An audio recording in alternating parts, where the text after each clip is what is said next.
Денеска 8 март. Нашата екипа за секој 8 март прави истражување.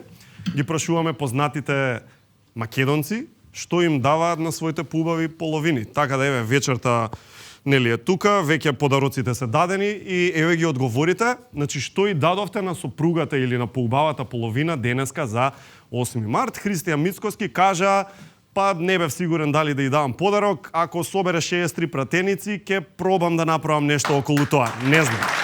Прво пратеници, па ќе видиме. Ќе видиме. Заев рече и дал тегла ајвар, бидејќи немало ништо посладко од ајвар во март.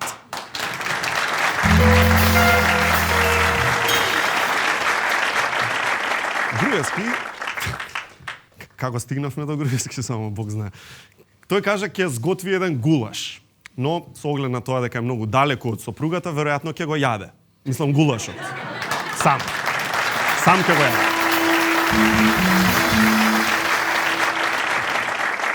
Миленко кажа дека на Мирка ќе и поклони гостување во емисија.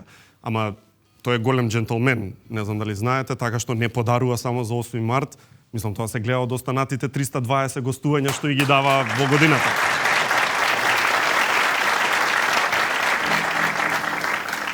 Се сеќавате на Саше Политико? Не.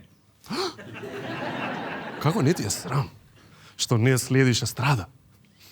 Саше Политико кажа: дечки, интересно, ама кај нас дома сопругата е таа што дава подароци. Лани ми даде ќотек, годинава ќе видиме.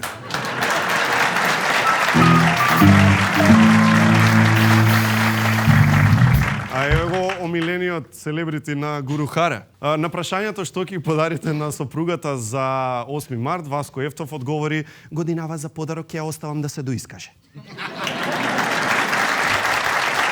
Јован Јованов кажа дека на поубавата половина нема ништо да ја даде овој 8 март. Тој ни одговори, цитирам: не сум рудар злато јас да пронедам, не сум пилот кај неа да полетам, не сум сликар гола да ја нацртам.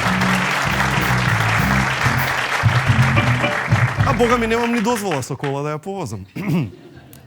Владко Ѓорчев, тој кажа дека на сопругата ќе и подари појадок во спална. Појадок во дневна. Ќе подари и појадок во кујната. Ќе појадуваме и во детска. Ќе појадуваме на поткровје. Во шпајзот ќе јадеме. 2 наспроти 1. Ќе јадеме во дворот. Ќе јадеме во ресторан.